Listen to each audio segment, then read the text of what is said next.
दोस्तों, साल 2024 अगर जाते-जाते आपके लिए कोई सरप्राइज़ लेकर आया है तो उसका नाम है मार्को। मार्को मलयालम भाषा की फ़िल्म है जो 20 दिसंबर को रिलीज़ हुई और हिंदी में इसको डब करके बहुत छोटे से सर्किट में रिलीज़ किया गया, मुंबई में, ख़ास तौर पर मुंबई के आसपास। लेकिन इस फ़िल्म को देखने के बाद जो दर्शकों का रिस्पॉन्स आ रहा है, उसने फ़िल्मी दुनिया को हिला दिया है। ज़बरदस्त फ़िल्म है। जब ये फ़िल्म केरल में बनी, मलयालम में बनी, तब ये कहा गया है कि ये फ़िल्म जो है मलयालम भाषा की सबसे वॉयलेंट फ़िल्म है। लेकिन जब ये फ़िल्म हिंदी में रिलीज़ हुई और दर्शकों ने इसको देखना शुरू किया, तो रिस्पॉन्स ये निकल कर आया है कि ये फ़िल्म तो एनिमल का भी बाप है।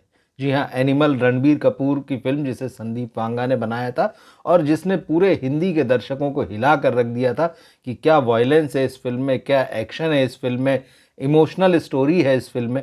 लेकिन जो लोग मार्को देख रहे हैं वो कह रहे हैं कि एनिमल का भी बाप है ये फ़िल्म जो है।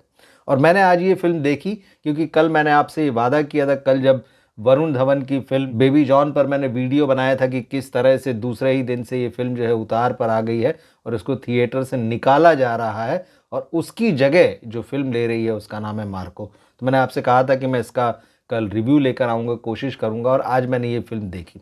कमाल की फ़िल्म है। जैसे कि मैंने कहा कि ये 2024 का सरप्राइज़ है।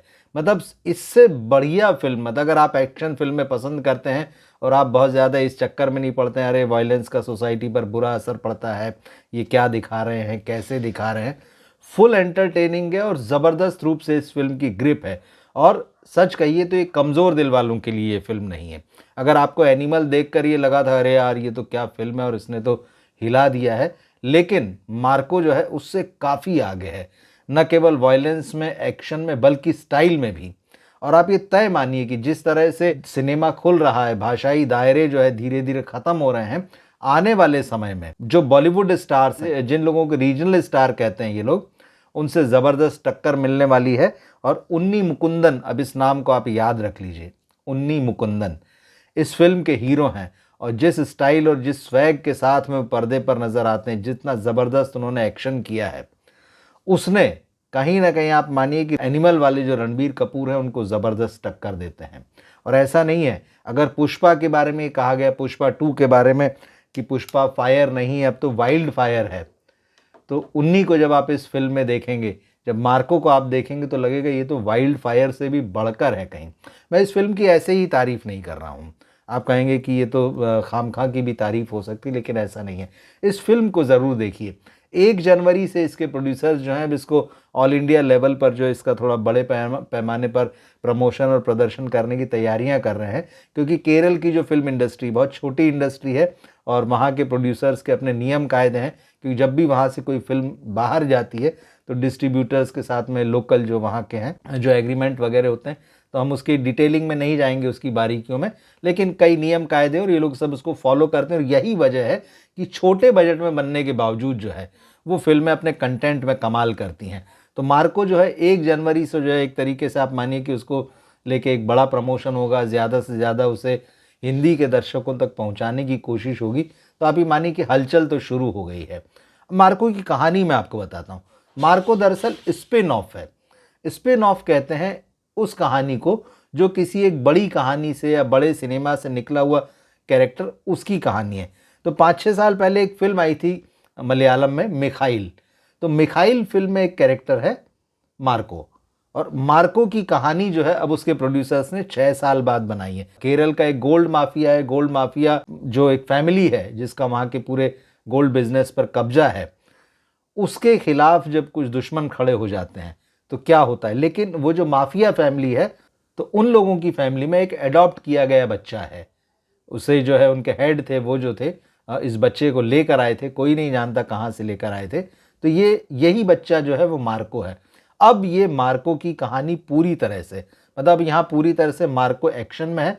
वो माफिया फैमिली, उसके ऊपर एक बड़ा संकट आया है और बड़ा संकट आने के बाद में उसके साथ क्या क्या होता है, कितना खून खराबा, हिंसा होती है, उसमें मार्को कैसे फिर दखल देता है, क्या क्या करता है, कैसे दुश्मनों से बदला लेता है। मार्को के बारे में शुरू से यह है कि मतलब बहुत ही गुस्सैल है, बहुत जल्दी एक्शन में आ जाता है, तुरंत जो है इस फैमिली के दुश्मनों को ठिकाने लगा देता है। लेकिन क्योंकि उसके इसी गुस्से पर काबू रखना है, उसको थोड़ा लड़ाई झगड़े मारपीट से दूर रखना है, तो उसको इटली भेज दिया गया है। लेकिन जब इस फैमिली पर, माफिया फैमिली पर संकट आता है, तो जो मार्को है वो वापस लौट के आया है।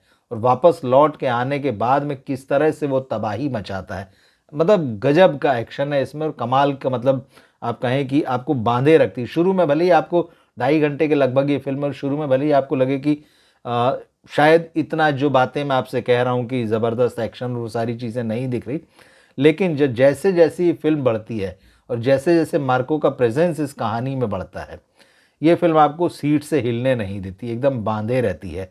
और कहानी जो है, ऐसा नहीं कि इस फिल्म में सिर्फ एक्शन ही एक्शन है, कहानी है बाकायदा, जैसे मैंने कहा ना कि माफिया फैमिली है, उसकी बहुत ज़्यादा इमोशनल नहीं होती ये फिल्म, लेकिन इवेंट्स में ज़रूर चलती रहती है कि कैसे उस माफिया के खिलाफ जो है उससे दुश्मनी रखने वाले लोग काम कर रहे हैं। एक लव स्टोरी भी है, और फिल्म बेसिकली एक ऐसे युवक की कहानी से शुरू होती है जो अंधा है, लेकिन उसके सेंसेस जो हैं बहुत जागे हुए हैं, और उसने अपने दोस्त को किसने मारा था ये वो समझ चुका है, लेकिन क्योंकि उसने ये जान लिया है कि उसके दोस्तों को किसने मारा है, और वो लोग जो उसकी हत्या कर देते हैं, और वो जो लड़का है वो मार्को का बहुत प्रिय है। उस लड़के की हत्या का बदला लेने के लिए वो आता है, और फिर किस तरह से इस फैमिली के साथ जो घटनाएं हो रही वो सारा मिलकर एक आखिरी में बड़ा ड्रामा बनता है।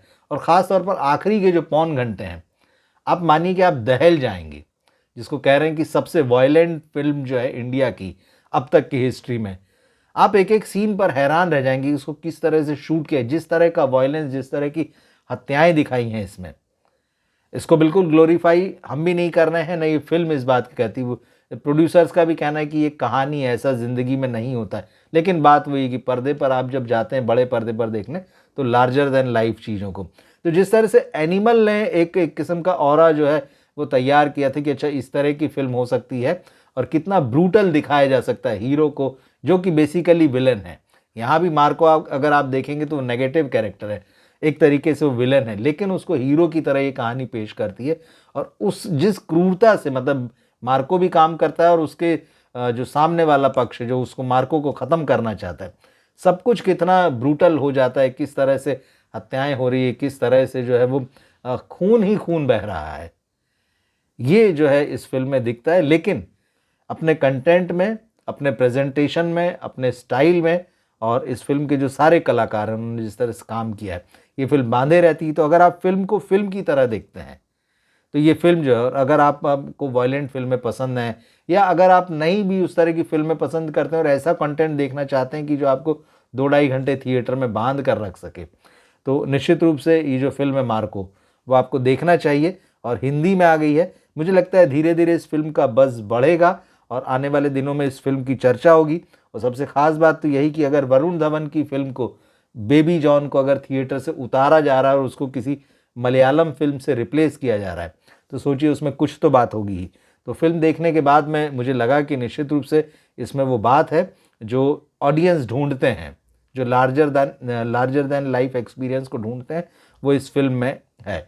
और कम बजट की फिल्म है, 35 करोड़ इस फिल्म का बजट बताया जा रहा है, और ओवरऑल एक ही हफ्ते में इस फिल्म ने जो है इंडिया से और जो बाहर विदेश में जो ये फिल्म रिलीज़ हुई है वहाँ से इसका बजट रिकवर कर लिया। और जिस तरह से इसकी पॉपुलैरिटी बढ़ रही है, उससे ये साफ है कि आने वाले दिनों में ये फिल्म बड़ा बिजनेस करेगी।